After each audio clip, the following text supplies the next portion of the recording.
함께 보신 하나님 말씀은 신약성경 로마서 11장입니다. 로마서 11장 33절부터 36절 말씀 읽고 성경 공부하도록 하겠습니다. 신약성경 로마서 11장 33절부터 36절 함께 아직 다 못 찾으셨나요? 33절부터 36절까지 함께 공독합니다. 깊도다 하나님의 지혜와 지식의 풍성함이요 그의 판단은 헤아리지 못할 것이며 그의 길은 찾지 못할 것이로다. 누가 주의 마음을 알았느냐? 누가 그의 모사가 되었느냐? 누가 주께 먼저 드려서 갚으심을 받겠느냐? 이는 만물이 주에게서 나오고 주로 말미암고 주에게로 돌아갑니다. 그에게 영광이 세세에 있을지어다. 아멘. 잘 오셨습니다. 수요일이라서 차도 막히고 또 바쁜 시간인데 하나님의 말씀을 사모하여서 이 자리에 나오신 여러분들 위해 하나님의 크신 은혜가 함께하기를 진심으로 기원합니다. 이 자리에 내 생각으로 내가 발걸음을 옮길 것 같지만 하나님께서 모든 것을 주장하여 주셨다 생각하시고 하나님께서 오늘 내게 주신 말씀이 무엇일까? 또 내가 배워야 될 것이 무엇일까? 하나라도 깨닫고 익히고 알아갈 수 있는 그런 시간이 되었으면 좋겠고 배운 것을 아는 것에서 그치는 것이 아니라 실제 내가 처해진 위치에서 내가 어떻게 이 말씀을 적용할 수 있는지 고민할 수 있는 그런 시간이 될 수 있길 바랍니다. 하나님께서 택하신 백성에게 하고자 하신 말씀들을 다 이 성경에 이미 기록해 주셨기 때문에 우리는 하나님께서 우리에게 무엇을 원하실까 다른 데서 찾는 것이 아니라 하나님의 말씀, 성경을 통해서 우리는 배워 알아가야 되는 것입니다. 그런데 스스로 혼자 힘으로 성경을 읽어가기에는 너무나 어려울 때가 많이 있기 때문에 수요 성경 공부 이 시간이나 또 설교의 내용을 통해서 조금씩 도움을 받아 가시고 정말 중요한 것은 남의 도움을 받아서 성경을 읽어가는 것도 좋지만 스스로 성경 말씀을 읽어가면서 이것이 무슨 뜻인지를 깨닫고 점검하고 알아가는 것, 그 훈련이 잘 되어 있는 것이 중요합니다.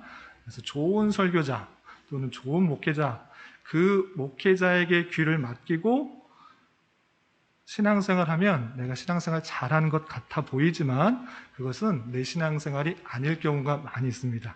그냥 그 사람의 의견을 통해서 자기 위안이나 만족을 얻는 것일 수 있습니다. 그렇게 신앙생활하는 것이 아니고 그 도움을 받아 내가 하나님과 어떻게 인격적인 교제를 맺어가고 또 하나님께서 성경 말씀을 통해서 나를 깨닫게 하여 주시고 교훈하여 주실 때 내 스스로 하나님의 말씀을 읽고 분별하고 또 하나님과의 인격적인 교제 가운데 점점 더 성숙하는 것, 그것이 중요한 것입니다. 그래서 좋은 설교자, 좋은 목회자, 좋은 성경 교사에게만 내 신앙을 맡기는 것이 아니라 내 스스로 자라기에 힘쓸 수 있는 여러분 되시기를 부탁을 드립니다. 그래서 오늘 계속적으로 성경 공부 시간에 그것을 성경은 배경을 배우고 성경이 어떤 것인지 도움을 드릴 때 이런 것들을 다 도움을 받아서 스스로 말씀을 읽어가는 훈련들 게으르지 않게 잘 해나갈 수 있기 바랍니다.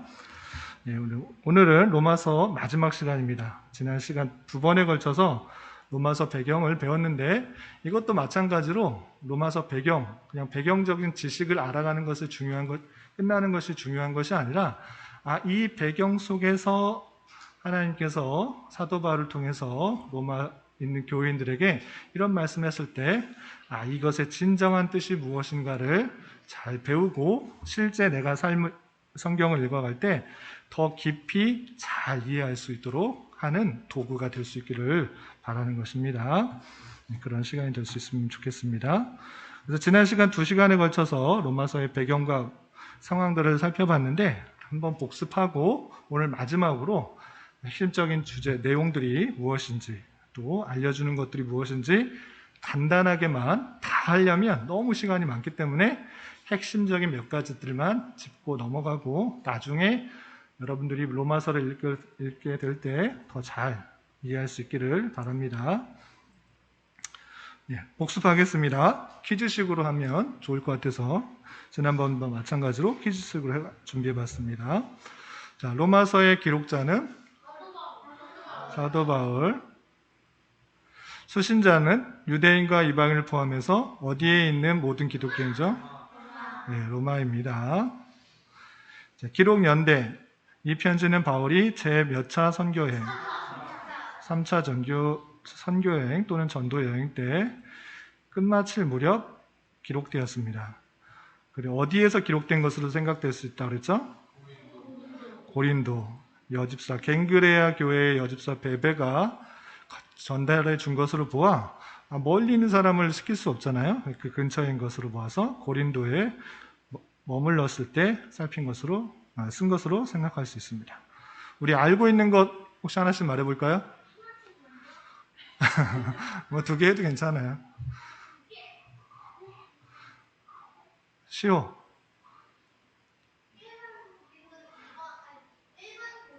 1번 고린도, 10번 로마. 또 다른 분 해볼 사람 있어요? 네, 하람이. 2번 갱그레아, 3번 아덴. 우리 하은이. 오. 크게.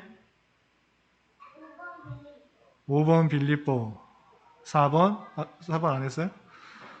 5번 하나만. 네? 4번. 제가 못 들었어요. 데살로니가. 발음이 좀 어려웠죠. 우리 하영이 6번 들어와. 하지 순서대로 7번 에베소고 9번 예루살렘이고 하은이 8번 안디오. 시온이만 안 했네.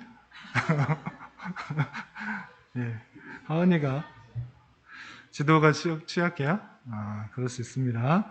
이 주요 지역도 외워보시고, 이 고린도 지역에 3차 전도여행 때 고린도에 머물 때 이 로마에 있는 교회에 편지를 쓴 것이다 라고 배경을 살펴봤습니다.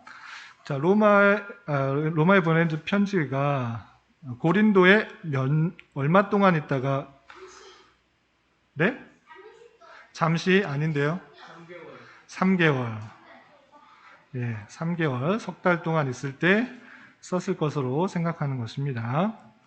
그리고 이 바울이 왜 썼을까 생각해 볼 때 바울이 이 편지를 기록했을 때는 자신이 해낼 수 있는 한 지중해 동쪽의 복음 전도 서역을 거의 끝마칠 상태였습니다. 그리고 그의 눈을 들어 서방, 더 지중해 쪽 서쪽으로 눈을 돌리고 있었던 것입니다. 그런데 그 계획들이 여러 번 막혔습니다. 그래서 바울은 더 서쪽으로 가고 싶었지만 갈 수가 없었습니다. 왜냐하면 특별히 예루살렘의 가난한 성도들을 위해 이방 어디 교회의 성도들이 모금한 연보를 전달하기 위해 예루살렘에 가야 했을까요? 네? 데살로니가하고 고린도예요? 뭐 비슷한 지역이긴 한데 하람이 마게도냐랑 아가야, 예. 마게도냐하고 아가야. 네. 고린도하고 아가야하고 비슷하게 있고 마게도냐하고 데살로니아하고 좀 비슷하긴 한데 성경에 쓰인 그대로는 마게도냐하고 아가야입니다. 네, 거기 있는 성도들한테도 아마 헌금을 걷었을 거예요. 연보를 해서 모아서 왔기 때문에 전달하려고 했습니다. 그래서 로마로 가는 대신 바울은 예루살렘의 성도들로 하여금 그곳의 성도들로 하여금 그의 무엇을 예비하도록 이 편지를 보냈을까요? 로마서는 로마에 있는 성도들로 하여금 그의 하람이 해도 괜찮아요? 예, 방문. 내가 방문할 거니까 준비해달라 이렇게 하기 위해서 로마서를 쓴 것입니다. 왜냐하면 15장 29절을 보면 내가 너희에 나아갈 때 그리스도의 충만한 복을 가지고 갈 줄 아노라 이렇게 미리 말을 해줬어요. 그래서 내가 방문할 거니까 마음에 준비를 해 주어라 이렇게 쓴 것이라고 할 수 있는 것입니다. 기록 목적 핵심 주제를 보면 로마 교인들에게 무엇에 대한 진리를 체계적으로 잘 가르쳐 주기 위해서 로마서는 대부분 많은 부분에 할애해서 쓰여졌을까요? 그리고 유대인과 이방 사이에 올바른 무엇이 이루어지도록 했을까요? 로마서의 핵심 주제 두 번째 올바른 교제, 유대인과 이방 사이에 올바른 사귐, 남임, 그 교제가 이루어지도록 하기 위해서 로마서가 쓰여졌고, 로마 교인들에게 무엇을 알려줬을까요? 하은이. 구원에 대한 진리를 체계적으로 알려주기 위해서 썼어요. 그래서 체계적으로 알지 못, 교회는 세워졌지만 구원을 어떻게 받는 것인지 잘 몰랐기 때문에 구원에 대해서 체계적으로 알려주기 위해서 바울 사도가 체계적으로 그 교리의 내용들을 구원에 대해서 잘 설명해 주었던 것입니다.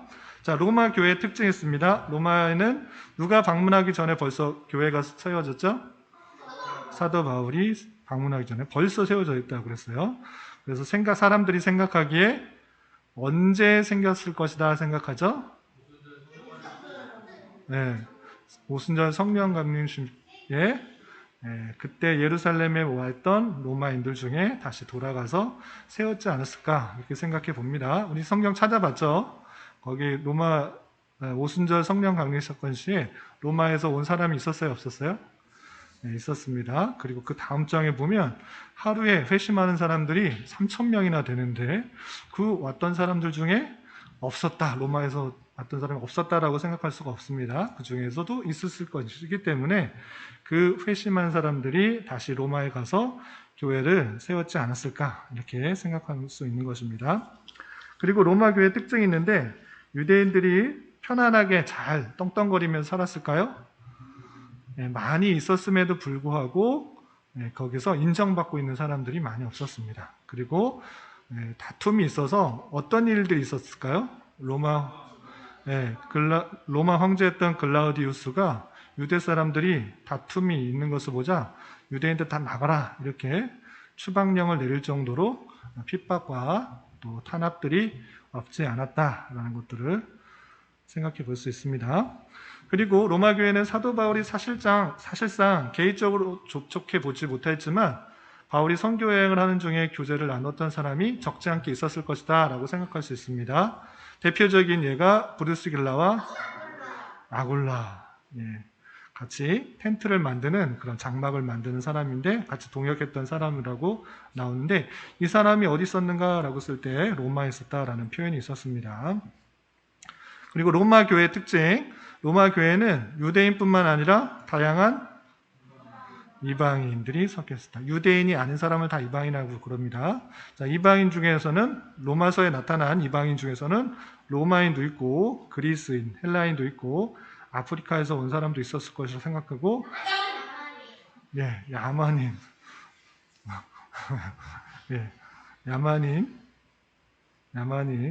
다 알고 있죠. 야만인이라고 표현된 그렇게 도덕적으로나 아니면 예의를 잘 지키지 않는 그런 사람이 있었던 것으로 생각되는 것입니다. 그래서 로마서를 쓰게 된 생각을 보면 로마 교회 안에 다양한 오해, 또 갈등들이 있었고 또 그것뿐만 아니라 바울이 로마에 방문을 할 것이다 라는 계획을 전달하기 위해서 이 로마서를 쓴 것입니다. 이 앞에 내용, 오해와 갈등을 해소하기 위해서 쓴 내용들이 대부분이고 마지막에 15장에 잠깐 한 장에 걸쳐서 로마에 방문하겠다 이런 표현이 있는 것입니다. 그러면 오해 갈등, 어떤 오해와 갈등이 있었는지 그 배경을 좀 살펴보겠습니다. 왜 오해와 갈등이 생겼는가 라고 할 때 두 가지로 요약할 수 있는데 첫 번째, 유대계 그리스도인들이 있었고 또 어떤 그리스도인들이 갈등이 있었을까요? 유대계의 반대말? 이방인 그리스도인. 유대인으로서 그리스도인 된 사람, 그러니까 혈육적으로 유대인이에요. 이스라엘 민족에서 태어난 사람이 기독교인이 된 사람이 있고 그렇지 않고 혈육적으로는 이방인, 로마인도 있고 헬라인도 있고 아프리카인도 있고 다양하게 섞여 있는 사람들 중에 예수를 믿게 된 사람이 있었어요. 그 사람 사이에 갈등들이 있었다는 것입니다. 또 무엇이 강한 자와 약한 자가 섞여 있는데 서로 배려하지 못하고 갈등이 심화되고 있었을까요? 믿음. 하은이가 잘하네. 조용한 줄 알았는데 하은이가 잘하네요. 믿음이 강한 자하고 약한 자가 섞여 있어요. 처음 믿은 사람은 잘 모르고 그래서 믿음이 약한 사람이어서 어떤 걸 행동하는데 주저주저 할 수 있는데 믿음이 강한 사람은 아무거나 또 여러 가지를 할 수 있어요. 믿음이 강한 사람이 약한 사람 볼 때 왜 저렇게밖에 못하나 하고 그런 갈등들이 있었던 것이에요. 그런 오해와 갈등들이 있어서 그것에 대해서 로마서를 쓰게 됐다는 것입니다.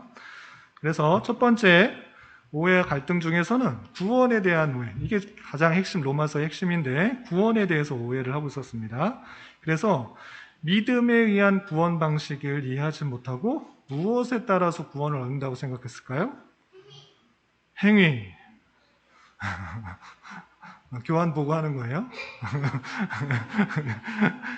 행위에 의한 구원 방식에 의해서 구원 방식에 의해 구원받는다고 이렇게 생각을 했던 것입니다. 믿음이 아니라 율법을 잘 지켜야지 하나님께서 기뻐하시고 구원받는다 이렇게 말했던 사람들이 있었던 것입니다. 또한 여기 한문이 있는데 혈육적으로 자신은 이스라엘 사람이니까 나 유대인이니까 나 당연히 우리 조상이 아브라함이야, 우리 조상이 다윗이야 이렇게 생각하면서 난 구원 얻을 것이다 라고 생각하는 사람도 있었는데 그런 거 아니다 라는 것들을 표현해 주고 있는 것입니다. 이건 넘어가겠습니다. 또 두 번째, 세례에 대해서 오해하고 있었습니다. 세례의 의미가 있는데 그것에 대해서 우호하지 못하는 사람들이 있었을까요? 네, 이해하지 못한 사람들이 있었어요. 세례가 뭔지, 세례는 받았는데 우리 여기서 다 유아세례 다 받았죠? 근데 유아세례 왜 받았는지 알고 받은 사람은 없죠. 유아세례는 특히 어렸을 때 받은 거기 때문에. 그런데 어른이 되어서 세례 받았는데도 세례가 뭔지, 왜 주어야 되는지, 꼭 받아야 되는지, 이걸 받아야 구원받는 것인지 잘 모르는 그런 사람들이 있었던 것입니다. 그래서 그것에 대해서 잘 알려주기 위해서 썼던 것입니다. 또 율법에 대해서 오해가 있었습니다. 율법을 어떻게 이해하는 사람들이 있었을까요? 율법을 도덕? 아닌데요. 네, 문자적으로. 율법을 문자적으로 그대로 지켜야 된다라고 해서 꼭 지켜야 구원을 받는 것처럼 또 율법 말 그대로 나는 이날을 지켜야 된다 또는 어떤 것을 먹지 말아야 된다, 먹어야 된다 문자적으로만 생각하는 그런 율법주의자들이 있었던 것입니다. 내용은 넘어가겠습니다. 그리고 또 하나의 문제가 있었는데 지체의식을 상실했습니다. 한 교환에서 어떤 의식을 상실하는 사람도 있었다고요? 지체의식이 뭔지 알죠? 한 몸에 다양한 지체가 있는 것처럼 손, 다리 여러 가지 있는 것처럼 그런 것인데 그런 것들을 상실한 사람이 있었다라고 했습니다. 이 내용은 넘어가겠습니다. 또한 삶의 목적, 인식의 부재가 있었던 것입니다. 그래서 무엇 받은 자로서 이 세상을 어떻게 살아야 하는지, 어떠한 삶을 살아가야 하는지 구체적인 지식이 없는 사람이 있었어요. 무엇 받은 자로서? 구원. 구원 받았으면 나 이제 구원 받았으니까 아무렇게나 살아도 돼. 또는 구원 받았는데 어떻게 세상이 나를 공격해? 나는 하나님의 자녀인데 하나님 백성인데 어떤 사람이 나를 공격해? 나를 핍박해? 나는 이 세상에 어떤 사람도 막을 수 없는 사람이야 하면서 구원 받은 것과 이 세상에서 사는 삶과 이것을 어떻게 연결해야 되는지 몰랐던 사람들이 있었어요. 그래서 그것을 잘 설명하기 위해서 사도 바울이 내용을 했던 것입니다.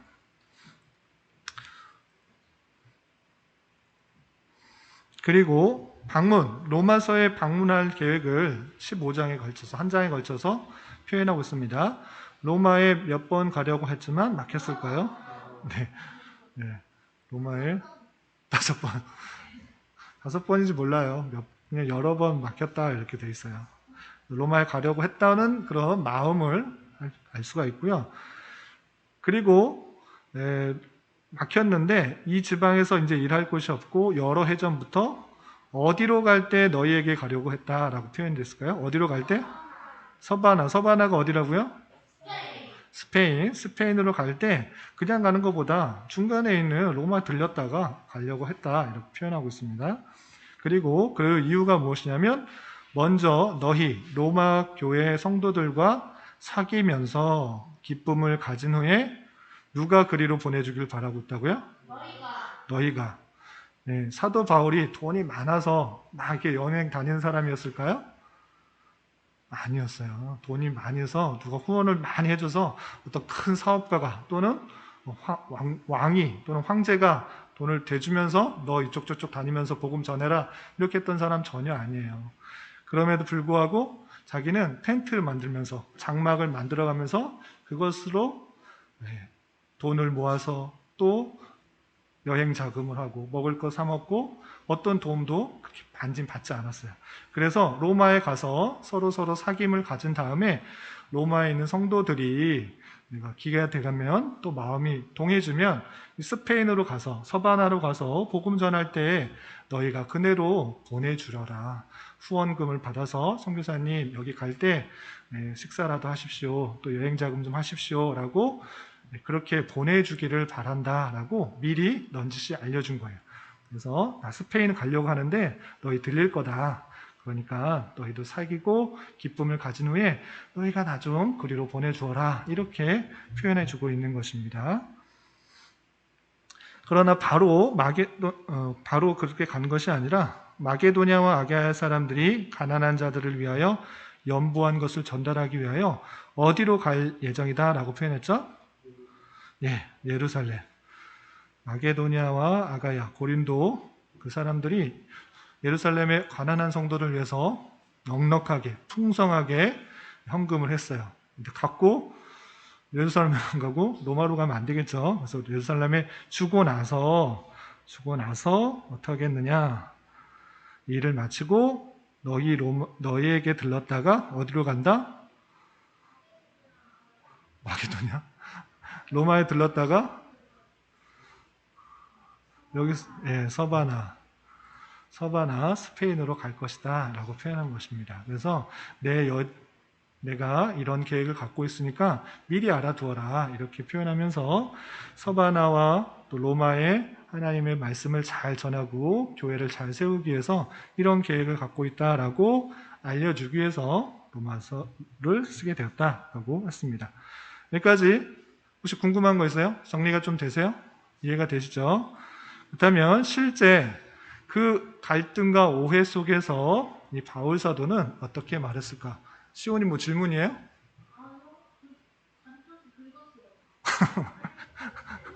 간지러워서 긁었어요?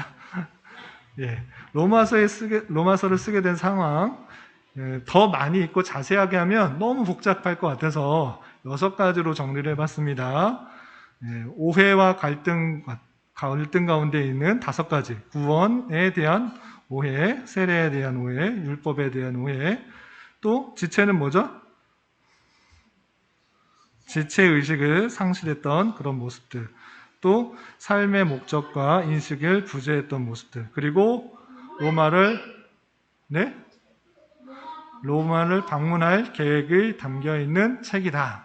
이렇게 이해하시면 조금 이해하는 데 도움이 될 거예요. 물론 자세하게 나눌 수 있지만 너무 자세하게 하면 더 어려우니까 핵심적인 6가지 내용을 다 외워주시면 좋겠습니다. 아시겠죠? 네, 그러면 각각의 오해와 갈등 속에서 바울 사도는 어떻게 권면하는지 살펴보도록 하겠습니다. 어떤 것부터 할까요? 처음부터 그냥 할까요? 궁금했었던? 네? 궁금한 분이 없어요? 핵심적으로 말하고 있는 것, 로마에서에서 핵심적으로 말하고 있는 구원에 관한 내용들. 로마 교회는 있지만 구원을 어떻게 받는지 잘 몰랐던 거예요. 그래서 체계적으로 쓴 내용이 로마서에 잘 남겨 있는데 그 구원에 대한 오해에 대해서 살펴보도록 하겠습니다. 우선 상황이 이렇습니다. 믿음에 의해서 구원받는 것이다 라는 그 핵심적인 내용들을 잘 이해하지 못했어요. 그래서 열심히 물론 믿음으로 구원을 받아야 된다. 예수님 믿으면 구원받는다 했지만 우리 행위 같은 거, 행위를 잘 지켜야 된다. 이렇게 생각하는 사람들이 많이 있었습니다. 또한 나는 이제 유대인이니까 혈육적으로 나는 이스라엘 사람이니까 자연적으로 구원받을 것이다. 이렇게 생각하는 사람들이 있었다고 그랬습니다. 이런 사람들에 대해서 어떻게 말했느냐? 구원에 대해서 그 핵심적인 기독교의 진리에 대해서 말했는데 첫 번째 바울 사도가 로마서 3장에서 말하는 것은 어떤 사람도 율법을 다 잘 지켜서 구원받는 사람 없다. 의인이 한 명도 없다. 이 세상의 모든 사람은 다 타락해서 한 사람도 그의 열심이나 의나 또는 선행이나 어떤 것으로 구원을 받을 수 없다. 모든 사람은 죄인이다. 이렇게 표현하고 있습니다. 여러 구절이 있는데 로마서 3장 10절과 20절, 23절 말씀 우리 순서대로 한번 읽어보겠습니다. 시작! 기록된 바 의인은 없나니 하나도 없으며 그러므로 율법의 행위로 그의 앞에 의롭다 하심을 얻을 육체가 없나니 율법으로는 죄를 깨달음이니라. 모든 사람이 죄를 범하였음에 하나님의 영광에 이르지 못하더니. 아멘. 이것이 가장 전제되는 내용으로서 중요한 것입니다. 어떤 사람도 자기가 죄인이라고 생각하지 않는 사람이 있어요. 나는 떳떳하게 사는데, 난 법 잘 지켜가면서 사는데, 난 도덕적인데 라고 생각하면서 스스로 어렵다고 생각하지만 하나님의 말씀에 비추어 볼 때, 하나님께서 원하시는 그 조건에 볼 때 의인은 한 명도 없다. 하나님 앞에 율법을 행하는 것들을 통해서 의롭다 하심을 얻을 육체가 한 명도 없다라고 표현하고 있는 것입니다. 그래서 모든 사람, 아담 이래 태어난 모든, 혈육적으로 태어난 모든 사람은 다 죄가 있다. 행동으로 안 해도 마음으로 짓는 것까지 하나님께서는 죄라 하셨습니다. 그렇기 때문에 그 죄를 하나님께서 원하시는 요건에 하나도 만족하는 사람이 없다라는 것입니다.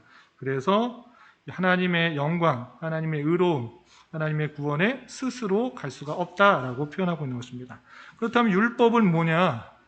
율법을 들이대면서 생각해야 되는 것은 무엇이냐면 내가 참으로 죄인이구나. 하나님 말씀에 순종할 수가 없는 죄인이구나. 나는 어쩔 수 없는 죄인이구나. 라는 것들을 깨달을 수 있게 된다라는 것입니다. 그래서 모든 사람은 타락했다라는 것입니다. 그럼 타락하고 그냥 다 버려두셨는가? 그것이 아니라 하나님께서 그 타락한 모습 가운데 하나님의 참으로 사랑과 공의로움과 자비를 베풀어 주셨다라는 것입니다. 그 타락한 가운데서 하나님께서 하나의 의, 하나님의 참으로 공의로운 것들을 보여주셨는데 그것이 무엇인가 여러 가지 표현되어 있는데 로마서 3장 21절과 26절 두 구절만 읽겠습니다. 시작! 이제는 율법 외에 하나님의 한 의가 나타났으니 율법과 선지자들에게 증거를 받은 것이라. 곧 이때에 자기의 의로우심을 나타내사 자기도 의로우시며 또한 예수를 믿는 자를 의롭다 하려 하심이라. 아멘. 어떠한 이 땅의 사람도 스스로 율법의 행위를 가지고 율법을 지키는 것으로 구원을 얻을 수 없다. 의롭다함을 얻을 수 있다. 없다라고 표현했습니다. 그런데 하나님께서 하나의 의로움을, 하나의 방편을 주셨다라고 표현하고 있습니다. 그것은 새로운 것이 아니고 구약시대부터 율법과 선지자들로부터 계속적으로 만해 주었던 것인데 그것은 무엇이냐? 26절에 예수를 믿는 자, 믿는 것으로 의롭다함을 받게 한다라고 하는 것입니다. 우리가 어떤 행위를 통해서 의롭다함을 받는 것이 아니라 오직 예수님을 믿는 것을 의롭다 하신다, 구원을 얻게 하신다라고 표현해주고 있는 것입니다. 이것이 바로 이신층의라는 것입니다. 이신층이라는 말 들어보셨어요? 다 들어보셨네요. 네, 설명 안 해도 되겠죠? 믿음으로 말미암아 의롭다함을 받는다라는 뜻인데 그 내용이 기독교의 핵심인 것입니다. 그렇다면 어떻게 예수님을 믿음으로 말미암아 구원을 받을 수 있습니까? 라고 할 때 사도 바울은 대표의 원리를 설명하고 있습니다. 대표의 원리, 그것은 무엇인가? 우리 사람 안에, 인간 안에 죄가 들어온 것도 아담 한 사람으로 말미암아 죄가 들어온 것과 마찬가지로 예수 그리스도 한 사람의 그 희생 제사로 말미암아 택하신 백성의 모든 죄가 사해진다라고 이렇게 설명을 해주고 있습니다. 그 내용이 5장에 잘 설명되어 있는데 12절과 18절 말씀 두 절만 함께 읽어보겠습니다. 시작. 그러므로 한 사람으로 말미암아 죄가 들어오고 죄로 말미암아 사망이 들어왔나니 이와 같이 모든 사람이 죄를 지었으므로 사망이 모든 사람에게 이르렀느니라. 그런즉 한 범죄로 많은 사람이 정죄에 이른 것 같이 한 의로운 행위로 말미암아 많은 사람이 의롭다 하심을 받아 생명에 이르렀느니라. 아멘. 어떻게 예수님이 십자가 달려 돌아가신 것이 내가 의롭게 되느냐라고 할 때 의아하게 생각할 수 있는데, 그것을 아담에 비유해서 비교하면서 설명했어요. 이것을 좀 어려운 말로 대표의 원리라고 하는 것입니다.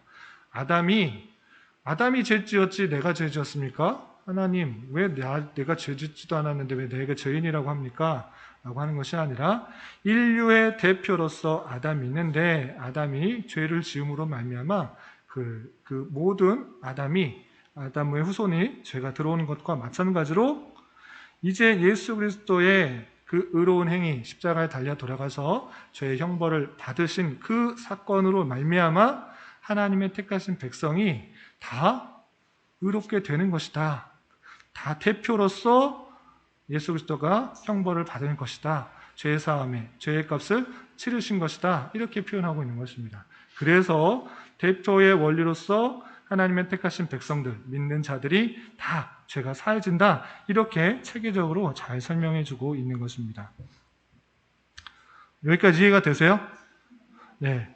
그래서 대표의 원리에 의해서 죄가 사해진다. 이렇게 구원의 원리를 설명하고 있습니다. 그렇기 때문에 난 유대인이야, 난 하나님의 백성이야, 이렇게 말하는 거 잘못된 것이고, 또 율법을 열심히 지켜서 구원받는다, 맞는 말이에요? 틀린 말이에요? 틀린 말입니다. 그래서 그런 것이 아니라 육체적으로 유대인이 아니어도 또 율법을 다 지키는 것이 아니라 오직 예수 그리스도를 믿음으로 말미암아 구원을 받는다라는 핵심적인 사실을 알려준 것입니다. 그리고 또 세례에 대한 오해가 있었죠. 세례 한번 보겠습니다. 세례의 의미에 대해서 잘 이해하지 못한 사람들이 있어서 구원과 관련하여서 세례를 이렇게 설명하고 있습니다.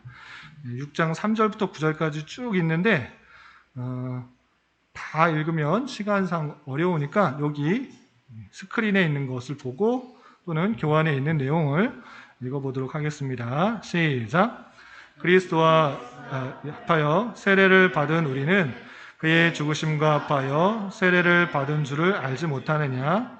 만일 우리가 그의 죽으심과 같은 모양으로 연합한 자가 되었으면 또한 그의 부활과 같은 모양으로 연합한 자도 되리라.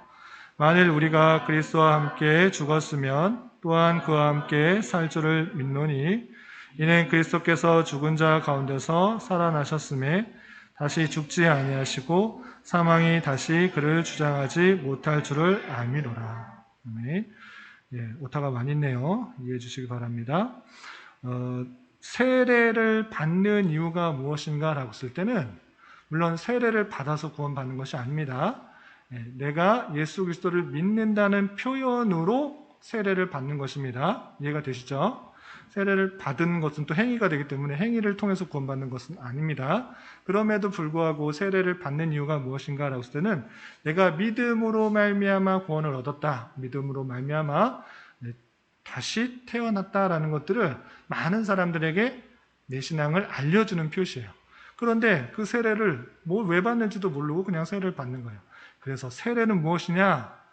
예수 그리스도와 믿음으로 말미암아 연합되었다는 것을 알려주는 것이다. 너희가 세례를 받았느냐? 그렇다면 예수님께서 죽으셨다가 다시 살아나시는 것 마찬가지로 연합되었기 때문에 우리가 또한 죽었다가 다시 살아나신 것이다 라고 표현해 주고 있는 것입니다. 그래서 세례를 받았다는 것은 내가 예수 그리스도와 연합되어서 죽었다가 다시 살아나시고 다시 살아나고 다시 부활할 것들을 믿음으로 고백하는 그런 행위라는 것입니다. 이해가 되시나요? 그것을 신비적인 연합이다라고 표현을 해요. 어떻게 믿었는데 내가 어떻게 죽었다가 다시 살아나고 부활하나 이렇게 할 수가 있나 생각되지만 성경에서는 그렇게 표현하고 있는 거예요. 그래서 이 놀라운 연합을 신비적이다라고 표현해서 좀 어려운 표현으로 신비적 연합이다라고 표현하는 것입니다. 그래서 우리가 믿는다 또는 믿음을 표현해서 세례를 받는다라는 것은 예수 그리스도와 연합되어 있다는 것들을 우리는 잘 알아야 돼요. 그래서 내가 믿는다라고 했을 때는 내가 내 안에 예수 그리스도가 함께 있다라는 사실들을 절대 잊지 말아야 돼요. 내가 내 믿음을 고백했다라고 하는 그 의미가 무슨 생각인지도 잘 모르고 또 세례를 받는 것이 무슨 의미가 있는지도 잘 모르면 안 돼요. 믿음으로 고백했을 때 주님께서 내 안에 계시고 주님께서 나와 함께 하심으로 말미암아 신비적 연합 가운데 있으므로 내가 예수 그리스도께서 죽으셨다가 살아나신 것이 내게도 효염이 되어서 내 모든 형벌들이 다시 죽음과 다시 살아남으로 다 이루어진 것이고 주님께서 부활하신 것과 같이 나도 이제 앞으로 부활하게 될 것이다 라고 표현하고 있는 것입니다. 그래서 이 세례에 대해서 잘 이해하도록 구원과 관련해서 설명해 주고 있는 것입니다. 혹시 세례에 대해서 궁금한 거 있으세요? 네. 유아 세례는 왜 받는 걸까요?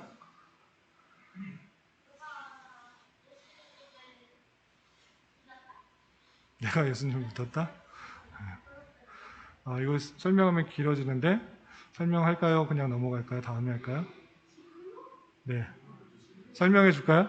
우리 하람이가 말했기 때문에 설명해 드리겠습니다.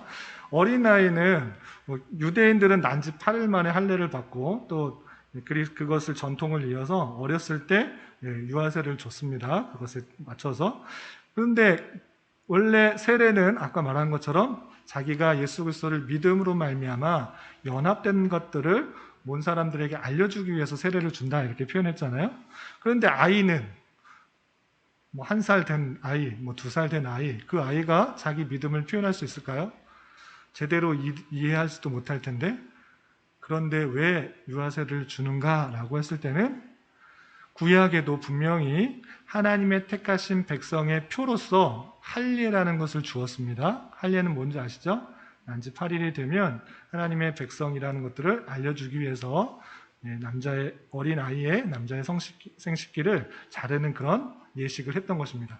마찬가지로 하나님의 가정 안에서 태어난 자녀가 이 자녀가 하나님의 백성일 것이다라고 생각하며 고백하며 유아에게 세례를 주는 것은 우리의 구원이 사람에게 달려있는 것이 아니라 하나님의 주권 가운데 있다라는 것들을 고백하는 가장 중요한 표예요.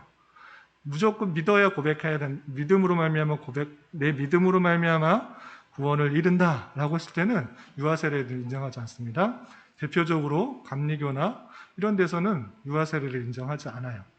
장로교회에서만 예정론을 믿는 사람들에게만 주어지는 특권입니다. 그리고 침례교에서도 주어지지 않아요. 내가 어떻게 유아가 믿음으로 고백할 수 있느냐? 어떻게 확인할 수 있느냐? 자기가 믿음으로 고백하지 않았는데 어떻게 중생했다고 하나님께 연합했다고 말할 수 있느냐? 주지 않아요. 그렇지만 장로교에서는 우리의 구원이 우리의 믿음보다 하나님의 주권과 예정에 있기 때문에 택하신 백성 안에서 그 가정 안에서 태어난 아이는 하나님의 백성일 가능성이 높다라고 생각하며 그 백성에게 마치 구약시대에 할례를 주었던 것처럼 유아세를 주는 것입니다. 그런데 유아세를 받았기 때문에 구원받는 거 아닙니다. 행위로 구원받는 게 아니기 때문에 그 아이가 자라서 자신의 신앙을 말할 수 있는, 고백할 수 있는 정도의 나이, 우리나라에서는 14살 정도로 보고 있습니다. 우리 하영이가 14살이 되는데 그 정도 되면 내가 이제 진짜 예수님을 믿는지 아니면 부모님 때문에 그냥 교회 나오는 건지 예수님 믿는다고 하는 것인지 분간을 할 수가 있어요.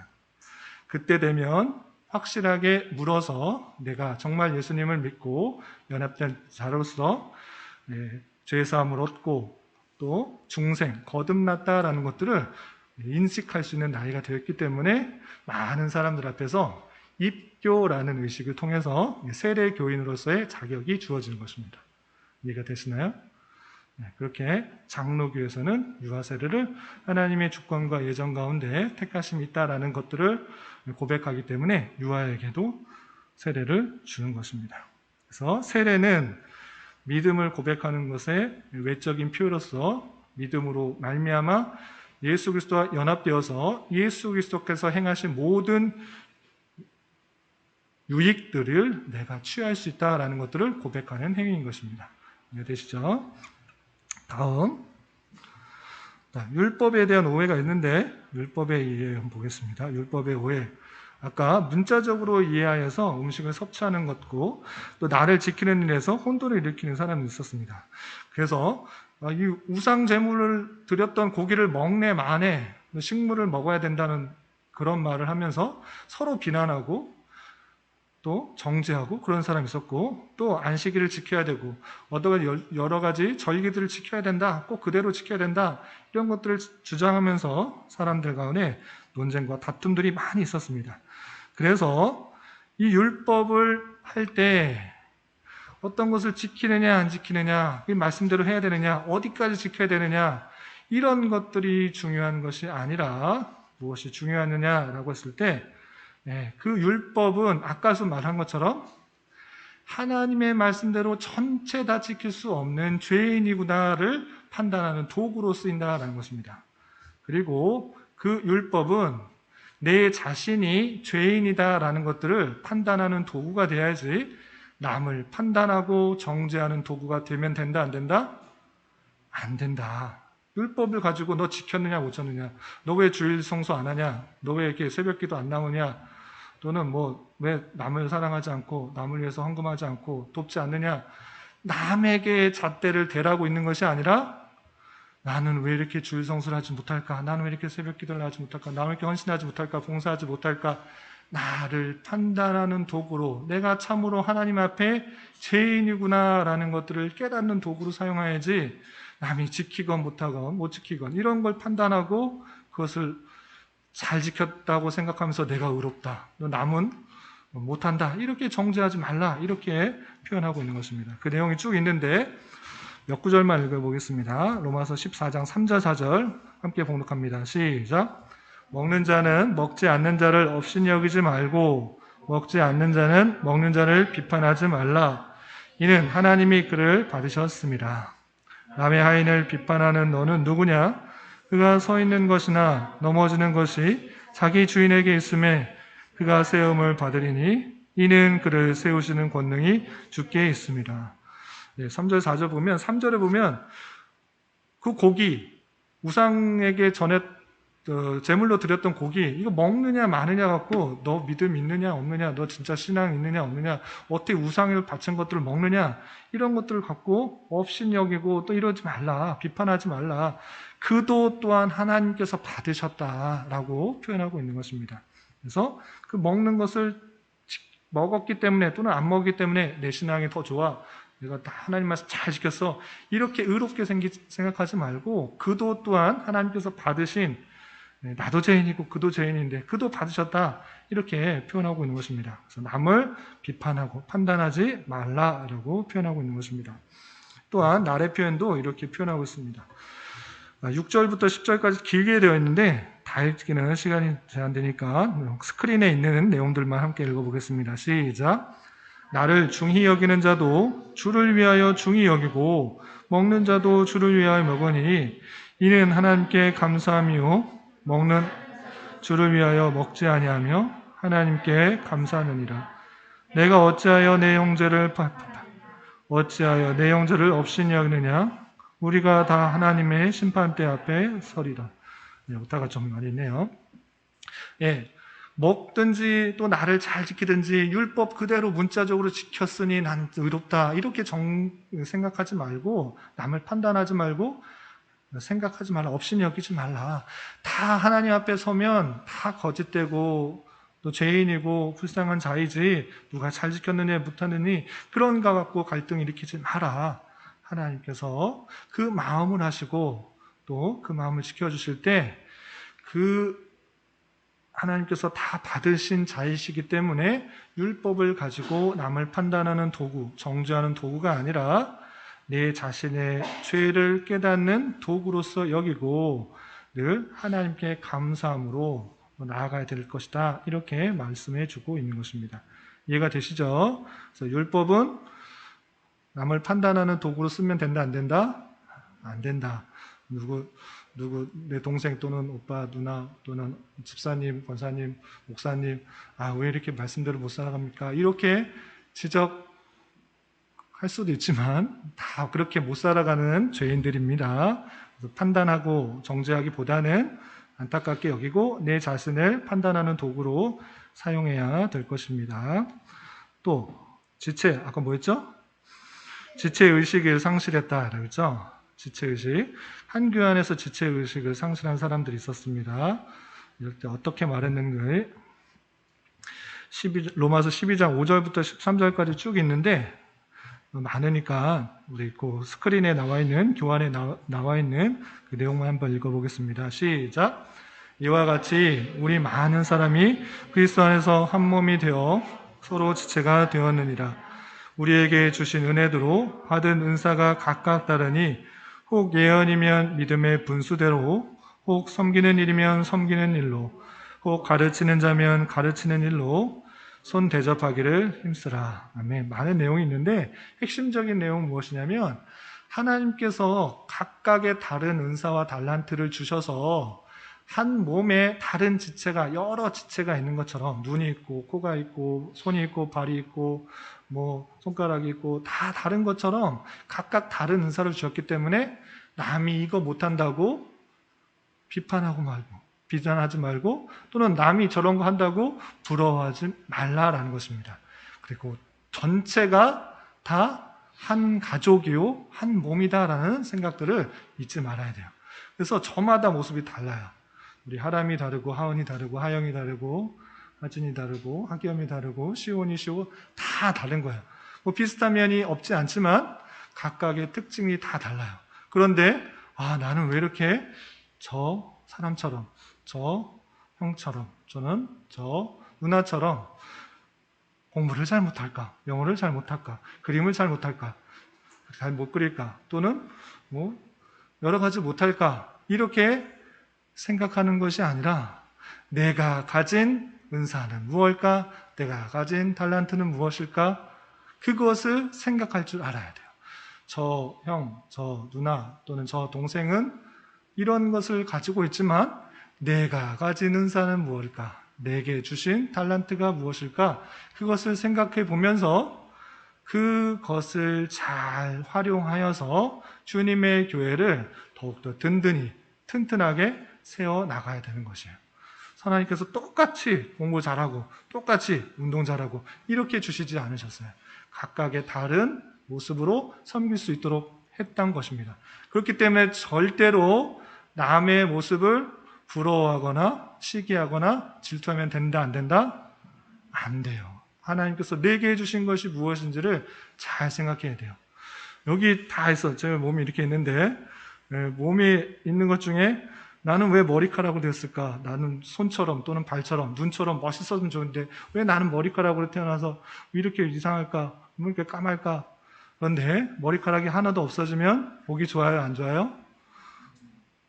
머리카락이 없는 사람을 폄하하는 건 아닌데 죄송합니다. 하여튼 하나가 없으면 제대로 된 모습이에요? 아니에요? 아니죠. 그런 것처럼 작아 보여도 부족해 보여도 없는 것 같아 보여도 하나님 보시기에는 어떻다? 참으로 귀중하다. 그러니까 내게 주신 은사가 무엇인지 달란트가 무엇인지 생각해보며 나는 이 교회에 필요한 존재가 아니야. 없어도 되는 존재인가? 내가 가진 것도 하나도 없을 텐데 이렇게 생각하는 것이 아니라 그 안에서 내가 해야 될 것이 받은 은사가 무엇인지 잘 생각해서 나는 잘 못하지만 청소는 잘해. 나는 못하지만 운전은 잘해. 못하지만 뭐는 잘해. 하면서 그 하나하나 섬기면서 교회가 든든히 세워질 수가 있고 주님의 몸된 교회가 각각의 다른 모습으로 여러 가지 일들을 잘 감당할 수 있는 것입니다. 그렇게 서로의 다름을 비난하고 비판하고 부러워하고 시기하고 질투하는 것이 아니라 서로다운 모습을 인정하고 보듬어서 서로 한 몸으로 이루는 그 지체의식을 잘 가질 수 있는 우리가 될 수 있기 바랍니다.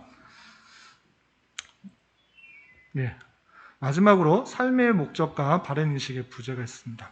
구원 받는 것 어떻게 받는지 잘 알았어요. 그런데 구원 받는 거하고 세상 사는 거하고 전혀 다르게 살아가는 그런 모습들이 있어서 그것에 대해서 세 가지로 정리해서 이렇게 말씀드릴 수 있겠습니다. 첫 번째, 삶의 자세. 구원받은 자로서 삶을 어떻게 살아야 되는가? 로마서 12장 1절 2절 말씀 함께 읽어보겠습니다. 시작. 너희를 권하노니 너희의 몸을 하나님이 기뻐하시는 거룩한 산 제물로 드리라. 이는 너희가 드릴 영적 예배니라. 너희는 이 세대를 본받지 말고 오직 마음을 새롭게 함으로 변화를 받아 하나님의 선하시고 기뻐하시고 온전하신 뜻이 무엇인지 분별하도록 하라. 아멘. 너희 몸을 하나님의 기뻐하시는 거룩한 산 제물로 드리라 라고 표현하고 있습니다. 이것이 너희의 드릴 영적 예배다라고 표현하고 있습니다. 물론 주일날 예배당에 나와서 하나님께 예배하는 것, 그 예배입니다. 그런데 그것만 예배고 일주일 중에 하루 또는 1시간 예배 드리고 나머지는 마음대로 살아라 이렇게 표현하지 않습니다. 구원받은 자로서 우리에게 처해진 모든 자리, 처소에서 하나님을 기뻐하고 하나님께 감사하고 하나님께 영광 돌리고 하나님께 기도하고 하는 그 모습들, 그것들을 지켜나가야 된다. 그것이 너희들이 마땅히 지켜야 될 영적인 예배다라고 표현하고 있는 것입니다. 그래서 여러분들이 공부할 때도 하나님의 영광을 위해서 기쁨과 감사한 마음으로 하나님께 영광을 돌리려고 하는 마음으로 열심히 공부해야 됩니다. 하나님께서 주신 자리, 이거 하나님께서 이 자리에 주셨는데 내가 그 일들을 충실하게 해내지 않는다고 하면 그것은 게으르고 나태한 종입니다. 하나님께서 충실하게 그 일들을 해나갈 때 그것이 참으로 하나님께서 기뻐 받으시는 모습이고 하나님께서 영광 받으시는 그런 모습입니다. 그렇게 모든 자리에서, 모든 곳에서, 모든 시간에 하나님께 감사와 찬송과 영광을 돌리는 그런 영적 예배를 드려야 된다라고 표현하고 있고, 이 세대를 본받지 말아라 라고 표현하고 있습니다. 이 세대는 하나님을 알지 못하고 이 땅에서의 어떤 유익과 영광을 취하기 위해서 속고 속이고 또 서로 싸우고 경쟁하는 그런 모습 가운데 있는데, 그런 것 본받지 말고 하나님께서 선하시고 기뻐하시고 온전하신 뜻이 무엇인지 분별하도록 하라라고 하고 있습니다. 오늘 지난주에도 말씀드렸다시피 이 구절이 올해 저희 교회 표입니다. 어지럽고 혼란스러운 그런 상황 속에서 정말 하나님께서 원하시는 것들이 무엇인가, 나에게 원하시는 것이 무엇인가, 이 세대를 통해서 내가 해야 될 것이 무엇인지를 분별하도록 하는 것, 분별하는 삶, 그 자체가 참으로 귀한 구원받은 자의 삶이라는 사실들을 잊지 말아야 될 것입니다. 또 박해하는 자들에 대해서 어떻게 표현하는가, 이런 표현도 있는데 우리 스크린에 있는 거, 교환에 있는 내용만 한번 읽어보겠습니다. 시작. 너희를 박해하는 자를 축복하라. 축복하고 저주하지 말라. 너희가 친히 원수를 갚지 말고 하나님의 진노하심에 맡기라. 기록되었을 때 원수 갚는 것이 내게 있으니 내가 갚으리라고 주께서 말씀하시니라. 악에게 지지 말고 선으로 악을 이기라. 아멘. 너를 박해하는 자를 복수하라? 아니죠. 어떻게 하라고요? 축복하라. 저주하지 말고 축복하라 라고 했습니다. 일반적인 상식으로는 박해하는 자, 그 사람을 고소하고 또한 진리를, 시비를 가려서 복수해야 되는 것, 보복해야 되는 것이 맞는 것 같은데 오히려 하나님의 말씀은 그들을 축복하라 라고 표현하고 있습니다. 원수는 내가 갚는 것이 아니고 누가 갚으시는 것이다? 하나님이 갚으신다 라고 하고 있습니다. 내가 원수를 갚으면 어떻게 될까요? 또 다른 보복이 있게 되는 것입니다. 한 대 때리면 2대 때리고 2대 맞으면 또 3대 때리고 싶고 3대 때리면 4대 때리고 싶고 4대 맞으면 발이 나가고 무기가 나가고 흉기가 나가요. 그렇게 될 수밖에 없는 것이 인간의 부패와 타락인 것입니다. 그런 것 하지 말고 하나님께 모두 맡기라. 하나님이 공의의 하나님이시다. 이 세상 모든 만물을 통치하는 하나님이시기 때문에 복수하는 것, 보복하는 것, 그거 하나님께 맡겨라. 하나님께서 알아서 참된 진리, 참된 의를 드러내실 것이고 불의를 심판하실 것이다. 너희가 하나님을 대신하지 말라. 이렇게 표현하고 있는 것입니다. 그리고 이렇게 맨 마지막에 악에게 지지 말고, 그렇다고 한 대 맞고 그냥 가만히 그냥 지는 것이 아니라 선으로 악을 이겨라 라고 표현하고 있습니다. 그들에게 보복으로 박해하고 있는 모습, 어떻게 해야 되냐, 그냥 당하고 가만히 있는 것이 아니라 선을 통해서, 참된 선을 통해서, 참된 진리를 통해서 그 악한 것을 이기도록 참된 지혜를 구해야 돼요. 그냥 당하고 있으라 이런 것이 아니라 선으로 악을 이기라 라고 표현하고 있습니다. 그래서 하나님께서 주시는 지혜 가운데 어떻게 하는 것이 나를 괴롭히고 박해하고 저주하는 사람을 이기는 것인가 라고 할 때, 바르고 정당하고 의롭게 사는 것을 통해서 부의롭게, 불의하게 또는 사악하게 죄를 지으면서 하는 것보다 훨씬 더 뛰어나게 잘 사는 모습을 통해서 악을 이길 수 있는 것입니다. 그것이 오히려 악을 갚는 방식으로 나타난다라고 표현하고 있는 것입니다. 그래서 나를 핍박하고 박해하고 저주하는 그런 사람들을 보복하지 말고, 내 스스로 보복하지 말고 하나님께 맡기고, 나는 더 선하고 바른 것을 통해서 하나님께서 원하시는 것을 행해야 될 것이고, 그것을 통해서 악을 이기는 모습을 가져야 된다라고 하고 있는 것입니다. 그래서 우리가 삶의 방식도, 의미도 목적도 바라야 되지만 그 과정도 바라야 되는 것을 잘 생각할 수 있어야 될 것입니다. 마지막으로 세상 권세에 대해서 어떻게 생각해야 되는가?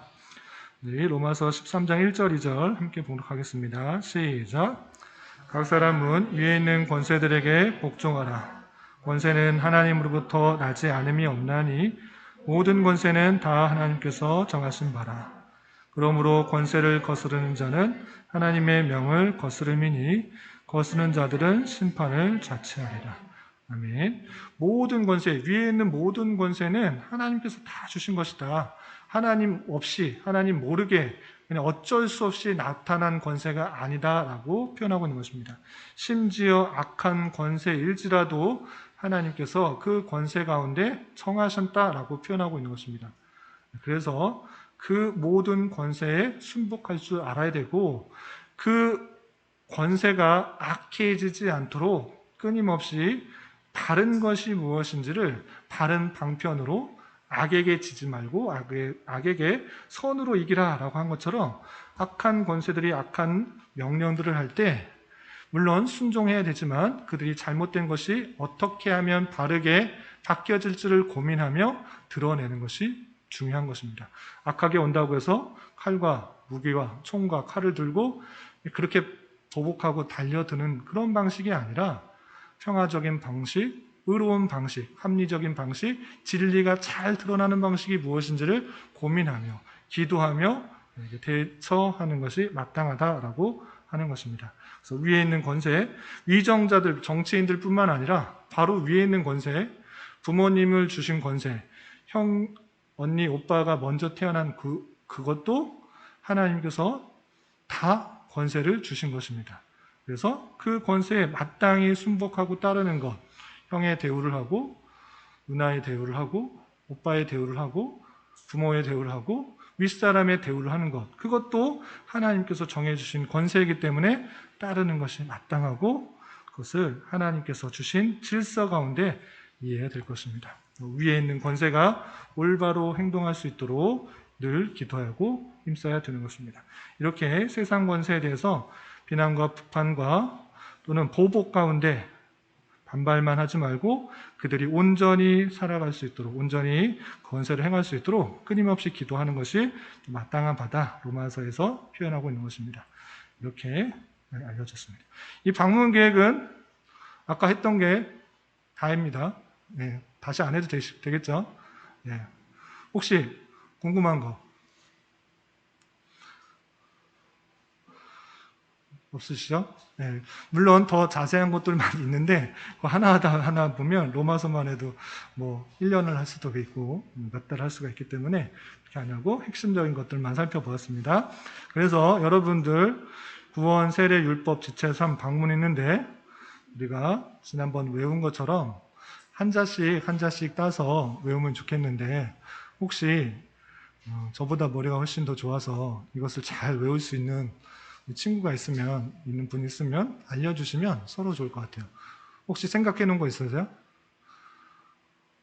6개, 한 잔씩 따서. 요게 말이 안 만들어지면 다른 걸로 약간 바꾸셔도 돼요. 예. 없으시면 다음 주까지 숙제를 할까요? 있어요, 시온이? 네? 지구, 세율, 쌈방? 지구, 세일, 일이 어디 있어요? 세일. 지구 세일. 지구 세일 3. 방문은 그냥 방문이고. 지구 세일. 지구가 세일한다. 지구 세일을 하니까 마트로 방문해요? 지구 세일. 네, 알겠습니다. 혹시 또 다른 게 있으면 언제든지 알려주시기 바랍니다. 그래서 지구 세율 3. 방문을 하라. 네, 알겠습니다. 네, 그럼 오늘 말씀처럼 오늘 말씀을 우리가 구원을 어떻게 받았나 잘 알아두시고 그런 구원을 받은 자로서 남에게 어떻게 대해야 할지 생각해 보면서 하나님의 백성답게 잘 생활할 수 있는 저와 여러분 되시기 바랍니다. 기도하겠습니다. 하나님 아버지, 로마서 말씀을 통하여서 우리가 어떻게 구원을 얻는지 다시 한번 생각해 보았습니다. 참으로 하나님의 율법에 하나님 말씀에 볼 때 참으로 부족하고 연약한 것들밖에 없지만 예수 그리스도께서 우리의 모든 죄를 허물을 다 대신 지시고 십자가에 달려 돌아가심으로 말미암아 우리의 모든 형벌들이 또 제일삭시 대속되었는 줄 깨닫고 예수 그리스도를 믿음으로 말미암아 구원받았다는 사실들을 잊지 않게 하시고 이 사실로 인하여서 기쁨과 감사가 넘치게 하여 주시며 우리에게 주어진 함께하는 그런 형제, 자매, 지체들에게 항상 사랑으로 한 가족됨으로 또 한 지체됨으로 살아가고 생각할 수 있도록 인도하여 주시고 율법을 가지고 남을 판단하는 것이 아니라 내 자신의 죄성들을 바라보며 또 하나님이 주신 말씀 가운데 우리에게 주어진 세상을 잘 살아갈 수 있도록 인도하여 주시옵소서. 특별히 이 나라와 민족을 주님 불쌍히 여겨주시고 어렵고 힘든 상황 속에서도 주님께서 원하시는 뜻이 무엇인지를 더욱더 힘써 분별하기에 노력하는 저희가 되게 하시고 그 말씀에 따라 우리에게 주어진 삶을 힘있게 살아갈 수 있도록 인도하여 주시옵소서. 예수님의 이름으로 감사히 기도드리옵나이다. 아멘.